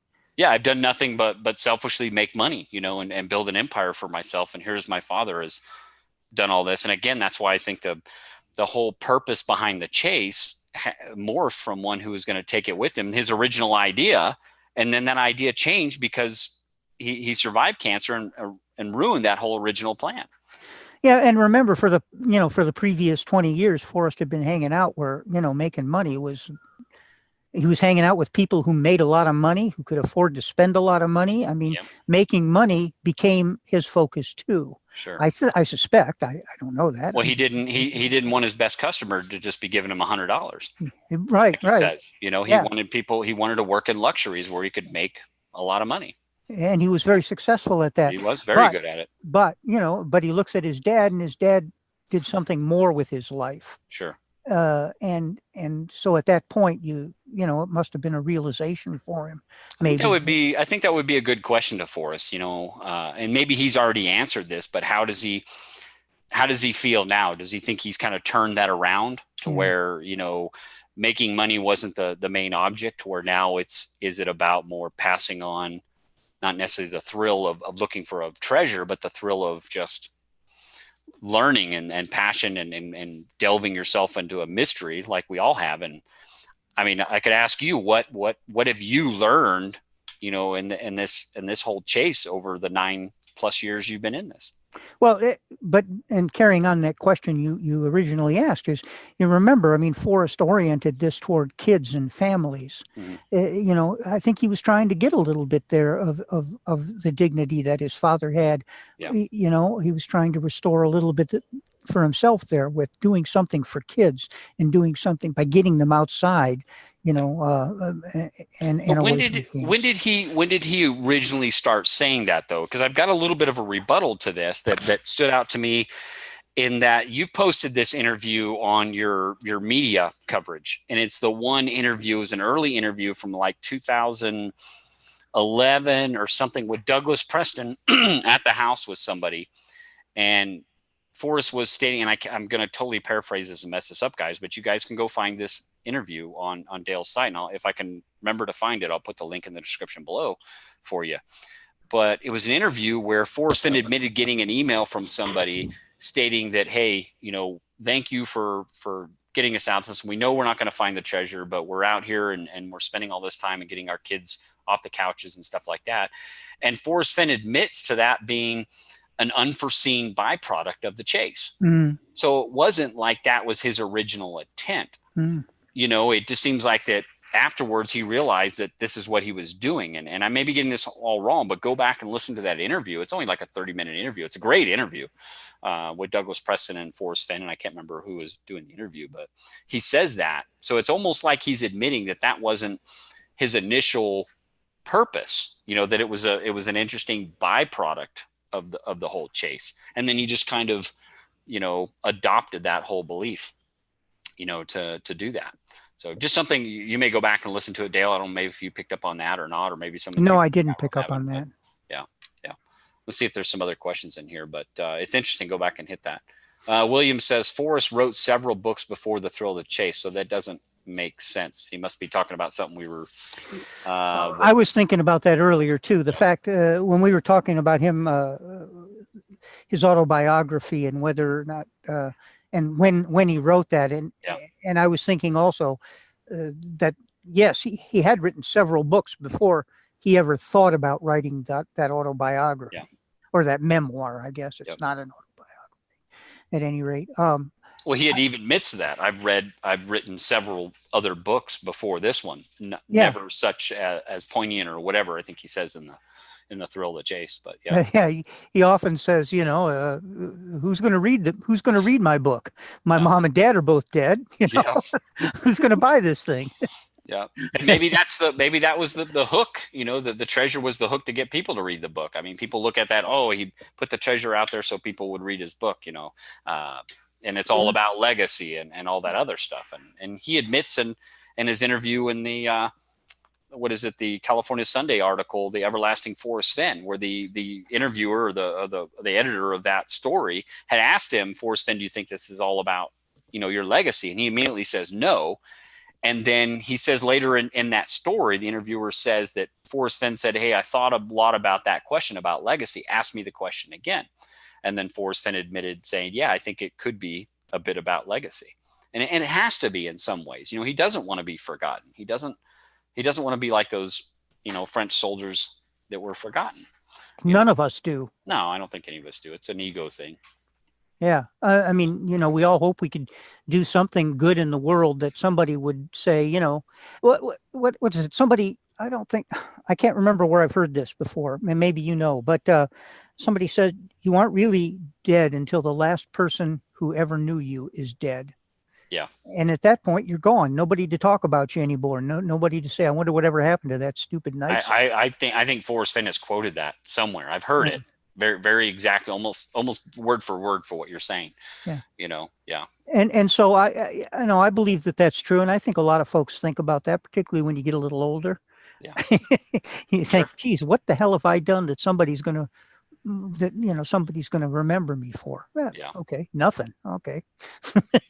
Yeah. I mean, I remember my father for some of the poignant memories I have with my father, in certain areas we went and hiking and being as a kid. I mean, Yellowstone was one of my biggest, or not Yellowstone, excuse me, Yosemite, on my 15th birthday hike in Half Dome with my father, is one of my greatest memories. And I can remember that as if it was yesterday. It's amazing. You were up on the top of Half Dome walking up that.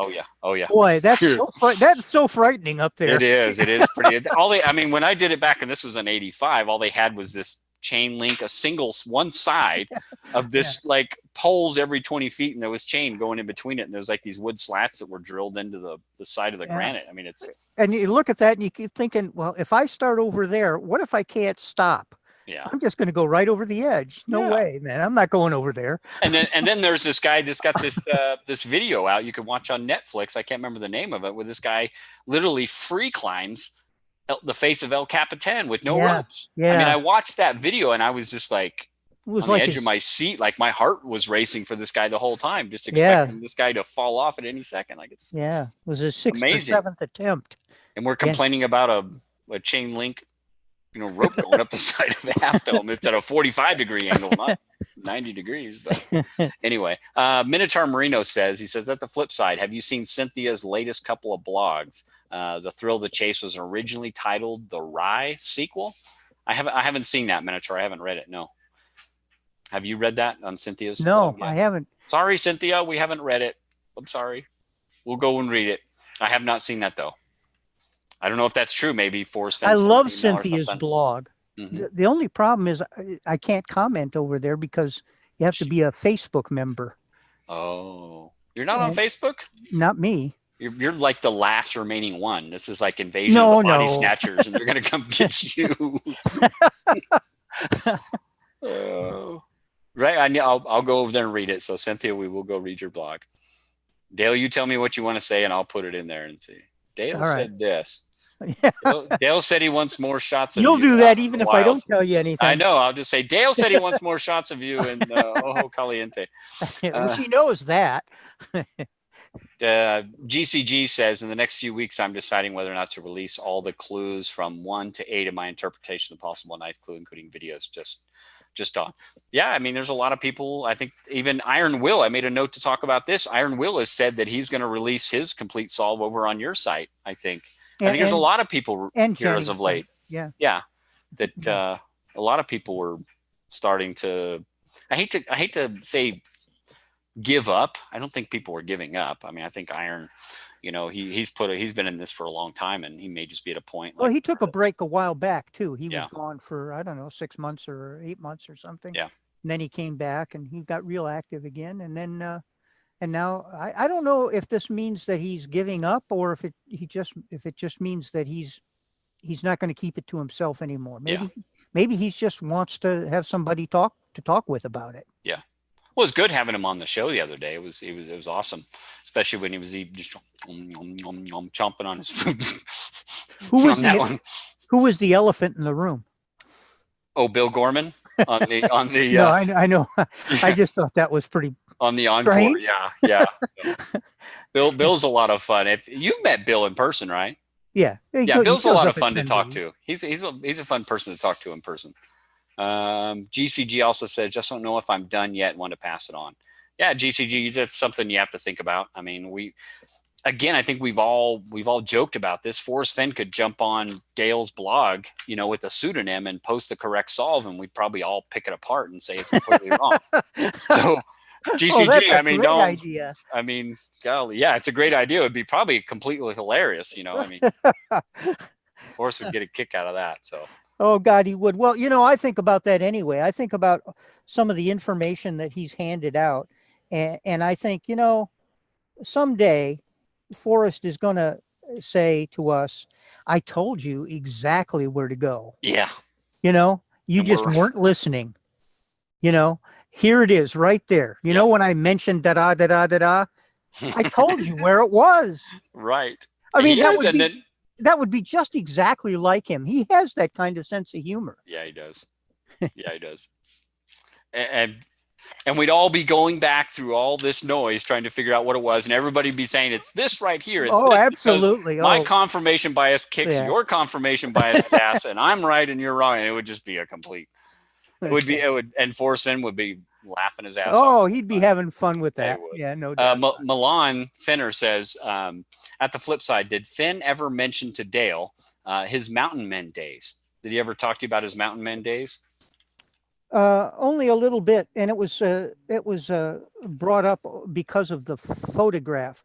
At one time, I copied many photographs that Forrest has, and I was going to do something with them, and that never happened. But since then, he's published a lot of those photographs, posted them in various places. But you remember one of them is of him and the folks who worked in the gallery with him, all dressed up in Mountain Men gear. Am I making that up? No. Am I the only one that's seen that picture? I've seen. Okay. He's got the big top hat on, I think. Yeah, right. Yeah. Or there's one of him in that, but I think I remember what you're talking about. Yeah, so I think they used to go as a group and go do that from the gallery. Yeah. hang out at one of those things. Well, sure. And, It was a great advertising, word of mouth for him too, because they'd come oh, out there yes. and then he's got all his salespeople and all his people there saying, "Oh, come over to Fenn Galleries. You know, we got these new paintings and new stuff in there." And Yeah. sure as shit. So I mean, he's a I think genius. So I think that was the only reason that we ever talked about it was, you Yeah. know, why are you doing this? Why, you know, who are these people that are with you? And, you know, and he told me, you know, a little bit about that. But that's the only, I know that he has a huge interest in it. I know that he has a huge interest in the Mountain Man Museum. Yeah. Where is that? In Pinedale, sure. Wyoming. Yeah. Not sure. Okay. Yeah, it's in Pinedale, Wyoming. They even had a deal with Forrest last year. At any rate, if you're ever in Pinedale, you should stop into that museum. It's a very good museum, and ask about Forrest and ask what some of the things he's provided to that museum. Yeah. Are. That would be interesting to know that. Sure. Well, let me ask you a question. I think we're caught up in the questions, and I may have missed one, guys. I apologize if I did. But what's your favorite scrapbook, Dale? You've got 3 scrapbooks we've got now. Out of all those, do you have one that's your favorite, or a couple of them that really stand out to you that for whatever reason whether you think it's a hint or it's just you just enjoy it a lot, or for what reason? Scrapbook 32 is my favorite. It doesn't exist. How do you know? Because it's not there. There's 32.5, right? But there's not a 32. Just because it isn't posted doesn't mean it didn't exist. Oh, okay. Mystery ensues. I like it. Well, tell us about Scrapbook 32 then. No, I'm making that up. I'm just as big a worm as Forrest is. No, that it doesn't exist. But I was trying to think of this the other day. You know, one of them that I really liked was that I can't remember one that got more attention than this one. That was the one where way back, it's back at, I think it's number 23 or something. Oh, wow. And it's the one where we published photographs of the carvings in these aspen trees. Oh, yeah. Yeah. The football player, the helmet, and yep. He's got a spike in his back, and the F. And of course, that was way back. I mean, that was in the early days. So a lot of information hadn't come out about what the blaze could be. And boy, did that generate a lot of conversation I'm sure, about blaze and whether or not it could actually be in a tree, even if it had to last 1,000 years, you know. Yep. Anyway, that was one of my favorites. Well, your memory is spot on. I just pulled it up. It is the one with the aspen trees in his backyard with the F and the running man and stuff. Well, that's only because somebody asked me about it the other day. Oh, okay. Well, it's good. You nailed it. Like that was exactly the right one there. You got it. I'm pulling up everything here again, so I make sure I got it. But yeah, that was a good one. I can imagine how much that would have got people talking. It was a reckoning, you know. I mean, nobody knew that stuff. We played with people with that too. We posted the pictures and we didn't tell them where they were at. Yeah. And we asked, and people were trying to guess where the heck that was at. And everybody, you know, folks on the blog finally, you know, it didn't take them long. They figured out. Well, at that time, that was still at a time when Forrest was inviting people to come to his house. So that was another point of, you know, being an early searcher was there weren't very many people involved. And so if you were going to be in Santa Fe, you'd mention it to Forrest and he'd say, well, I'll meet you at Collected Works. Yeah. And if he trusted you, if you came across as a, you know, normal human being, he'd invite you over to his place to look at his stuff in his house. Yeah. And I mean, you know, that happened to lots and lots and lots of folks who visited Forrest. And, you know, nowadays he can't afford to do that. I mean, no. There's A, too many of us, and B, you know. That 7% number is growing. Yeah. Yeah. Yeah. Sure. Well, I got a question here from Brit Chaser, but I'll ask you first. He's asking you a kind of an interpretation of a part of the poem. Are you willing to talk about that stuff, or is that kind of off limits for you? No, I don't know that anything's off. Well, then I got a question from Brit Chaser. He's one of our friends over the pond, and Brit Chaser says, "What does Dale think Terry Scant with Marvel Gaze means, and the last 2 stanzas, what's with him?" So what is your interpretation of that? Well, I just wrote, if you go to my blog, and I think it's 2 or 3 no, it might be a little more than that, 4 or 5 posts about, we just wrote about that. I just wrote about that. And my idea was that, everybody believes that what he's saying there is you got to hurry up. When you find the chest, hurry up and get out of town with it. Sure. And my interpretation is completely the opposite. What I think it says is when you find the chest, sit down and look at the view, take it all in, because it's marvelous. Sure. And what does it have to do with finding the chest? I don't know, other than it tells us that it's a beautiful place. Yeah.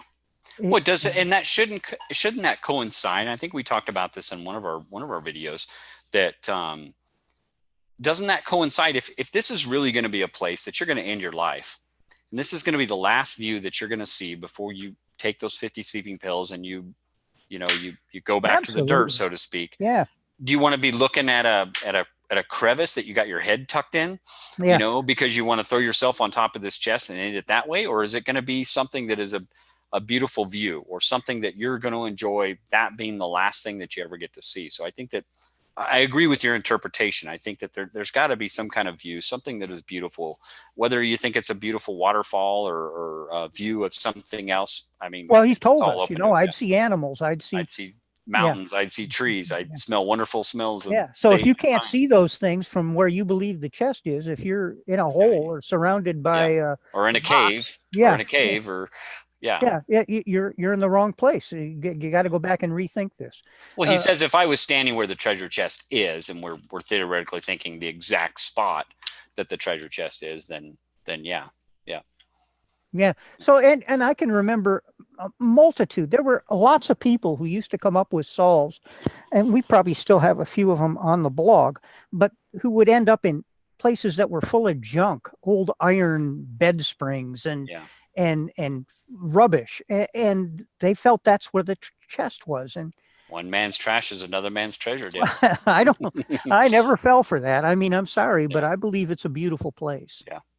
Hey, we're coming up on the 2-hour mark, and I don't want to go beyond that. Obviously you want to spend time with family, and I've got family in the other room and want to go spend the rest of the time with them. The kids should be in bed, but that'll probably wrap it up. But I wanted to comment on one thing that came out of our last video that we did about the Blaze discussion. And there was a poster by the name of B Sim that commented in the comments section. He said, he quoted out the decoded words that came out of Jenny's book. And these were the coded words that Forrest Fenn provided. And they finally did get decoded. And those decoded words were, if you are in the right spot, something that you probably haven't thought about should be obvious to you. And that kind of really tailored into that whole Blaze discussion. And I completely forgot about that mention by Forrest out of Jenny's book, but it really did kind of coincide with our whole Blaze discussion, and how a blaze is something that's supposed to be standing out or supposed to be conspicuous, easily seen, or as DeCall said, obvious, which is kind of a synonymous with conspicuous. That it really does coincide with that if we are in the right spot, meaning theoretically within several steps of the treasure, something that we probably haven't thought about should be obvious. What is that? What is that one thing that should be obvious to us that we haven't thought of if we're in the right spot? It might be just exactly what we're talking about. It might be the beauty. Sure. It should be obvious to us based on, what we think he would like to look at, being his last view of the world. Sure. It's an obvious thing, but a lot of people seem to miss that point when they go looking for the chest or they find a place for the chest. Yeah. It isn't always a beautiful place. Right. and it should be. Yeah. I don't know that that's what it is. I'm making things up as I go along here. Or those people that were, had figured out the first 2 clues, but went on past the other 7, not knowing they had been so close, because they were trying to force fit what they thought was special to Forrest. And because they were close to the right spot, but they weren't in the exact right spot. They didn't appreciate what potentially the beauty of that location, because they just weren't looking the right direction. They weren't right in the spot or whatever. But just interesting. And this tripped up in my mind a little bit, because there was an email, and you guys can find this. And if I recall, I'll try and put the link in the description below.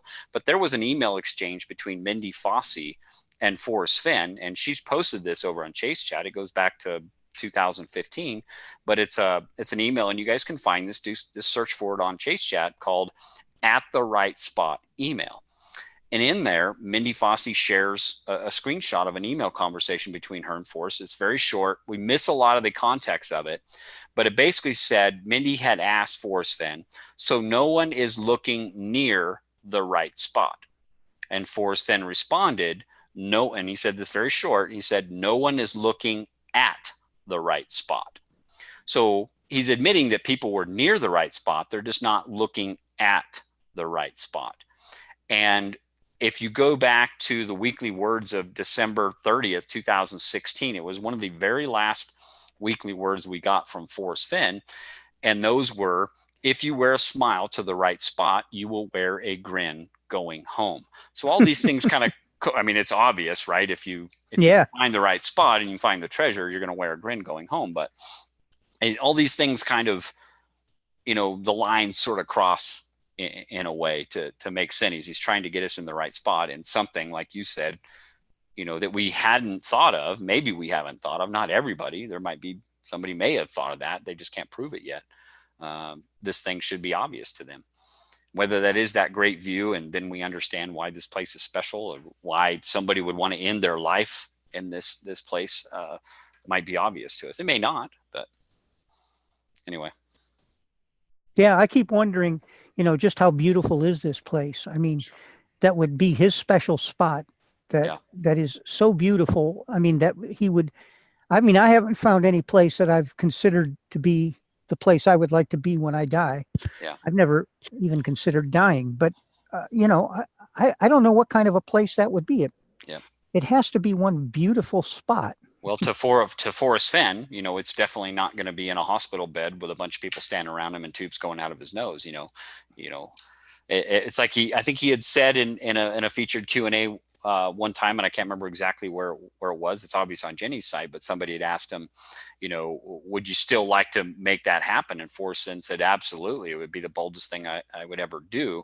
And it just makes me want it even more for him to die in that place, but I think. But he's also said it's not likely to happen. Yeah. He's going to be pillowed down and scented in, and he's going to get hit by a bus or something. Right. We get hit by a bus walking across the street tomorrow. Yeah. You just never know. Well, hey, Dale, I appreciate you coming on the show. I don't think it would have been really hard for Rodney and I to speak intelligently about how the chase really started out. Sean, you can speak intelligently about anything. And I very much appreciate that. Thank you. Right. Farts I can talk pretty intelligently about. I'll tell you all about that. So, but no, it's great. Again, Dale, we love having you on. It's always a fun time. You're a wealth of information, a wealth of knowledge in this, and just a lot of fun to talk to. You definitely, you got some good wit, and it's fun to talk with you. We always love having you on. You're always welcome. But to Rodney, who I hope is asleep now and getting some rest, I want to thank him for coming on the show and really bringing up this topic, because I think it is good about the evolution of the chase and how it's kind of morphed to where we are now. We've just got so much information out there. It's so hard to figure out, what's useful and what's not. Really, it is. So again, guys, I always like to ask this at the end of the show, because I think it's important for you to like the video for the content that's in it, not just for the people that are in it. So if you like the video, great, give it a like. I always appreciate that. If you don't, that's fine too. There's the other button for you. And if you haven't subscribed, if you like what you've seen and you want more of this, you can click the subscribe button and get notifications of when we do go live and when we do shows. And we appreciate that too. But Dale, any last words from you before we shut this down? Not really. I've got to go back in the house and brush up on my fart vocabulary. So if we can have a good conversation next time. Yeah. Well, I had one. Okay. I had one administrative note, guys. I want to let you guys know we are going to be doing Flip the Script again next week, but I do have a show coming up on August the 20th of Flip the Script. It's going to be with a gentleman by the name of Todd Birmingham. Most of you will know him as Sykeston over on Harry's. And he also is he has an escape room in Detroit, and it's titled the Fifth Wall Escape Rooms. He was also on K-Pro and Calazar's last marathon they had. He's a very interesting guy. He's got a lot of interesting insights on how he puts together these escape rooms and how people, figure them out and all that. Well, we're going to have Todd on the show, Flip the Script, on the 20th, a Tuesday at 7 p.m. And Todd really wants to kind of go over his whole solve. He kind of wants to tell everybody his solve and get it out there and get some feedback from it. So it's going to be an interesting show. I'm really looking forward to having Todd on there. He's a really smart, intelligent, and very articulate guy. So it'll definitely be a great show. So I want to kind of plug that and get you guys prepared for that one. We've got several people kind of lined up for the Flip the Script shows, trying to plan a panel show. DeCall and I are working on getting some new and exciting people to put in front of the screen for you guys. So there's a lot of stuff going on behind the scenes, and we'll keep you guys abreast of that. So again, Dale, and to Rodney as well, and who's no longer here, we want to thank you both for coming on the show. Did you have something, Dale? Yeah, you need to get Cynthia on the show. Sure. But, you probably can't get her to take her clothes off, but, you could try. You never know. A couple margaritas, we might be able to get Cynthia to do it. Cynthia's actually been on the show a couple times. We love having her on. Yeah. She's been really busy here this last year with Function, the Junction, and a lot of other things she's been doing, obviously Fenbury and stuff like that. So she's a really good heart. Yeah, she's awesome. She's always fun, and she's always got a great margarita to drink. So we love having her on the show. Dale, again, thank you for coming on the show. We love having you on. Thank you. I really appreciate it. Yeah. Anyway, guys, hope you guys had a good night. And if you liked the video, give it a like, and we will catch you all on the flip side. See you guys.